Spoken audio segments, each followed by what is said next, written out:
Last year, with averages of 28, 10, and 4, Trae Young was selected to be a member of the All-NBA third team. This season, with averages of 26, 10, and 3, he wasn't even selected to be a member of the All-Star team.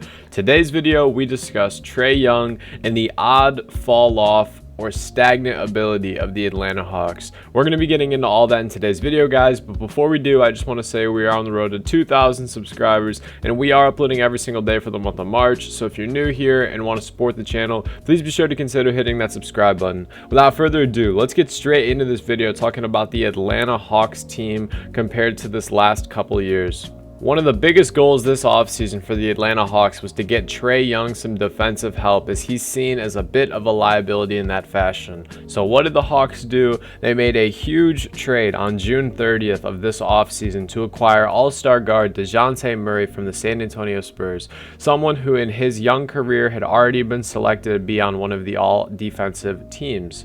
The experiment of DeJounte and Trae together have proven to be relatively mid, and possibly not worth the amount of picks given up, as they have promoted a very mid record of 33-30 when playing together, while their defensive rating has actually worsened since the addition of Murray.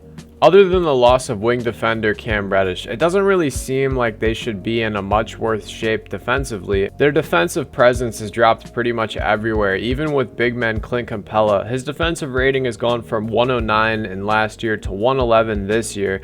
And not to mention, John Collins' fall off after receiving his big contract has got to be one of for the ages. He went from being a dominant lob threat, averaging 21, 10, and shooting 40% from three-point land, to now averaging 13 points, 6 rebounds, and he shoots a poor 27% from three.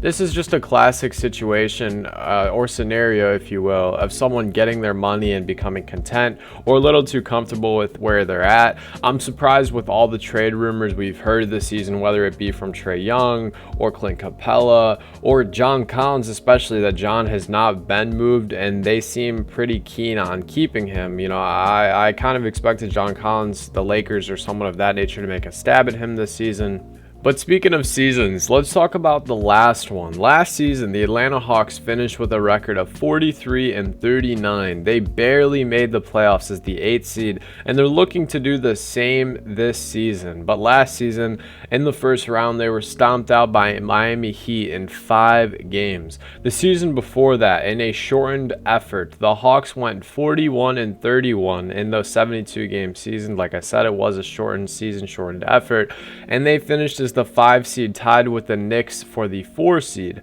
And they made it all the way to the Eastern Conference Finals before being beaten by the Bucks in 6 games. They beat the Knicks in 5 in the first round, and obviously we know what happened with Ben Simmons in the process in the second round, as the 76ers lost in a 7-game series.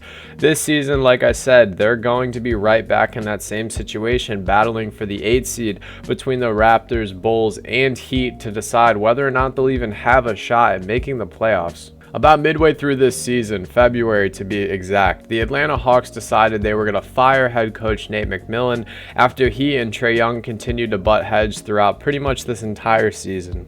Trae Young is signed through 2025, and the Atlanta Hawks have been seemingly in no man's land for the past 3 years.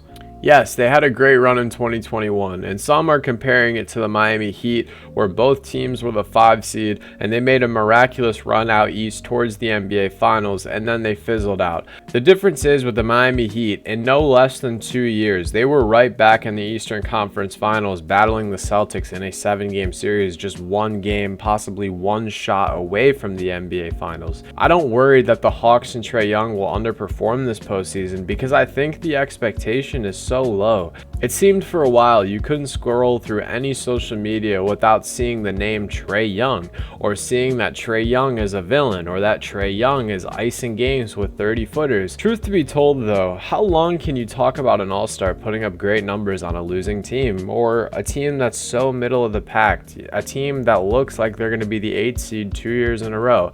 I mean, ask Devin Booker that question. The stigma follows you around, and it always catches up with you. I think Trae Young is is a tremendously talented player, but his career seems to be on a path of mediocrity, and I hate to see it. This offseason, he's going to turn 25 years old, and he'll be entering the prime of his playing days. I don't think that Murray, him, Clint, and John are a big four or big three, however you look at it, that will give any opposing teams in the Eastern Conference problems. So I end the video with a question for all of you. Should Trae Young leave the Atlanta Hawks? What do you guys think? If you made it this far, you know I appreciate your support as always. Hope you guys have a great rest of your day. Stay happy, healthy, and blessed. Let me know in the comments below if you think Trae Young should ask for a trade. Peace.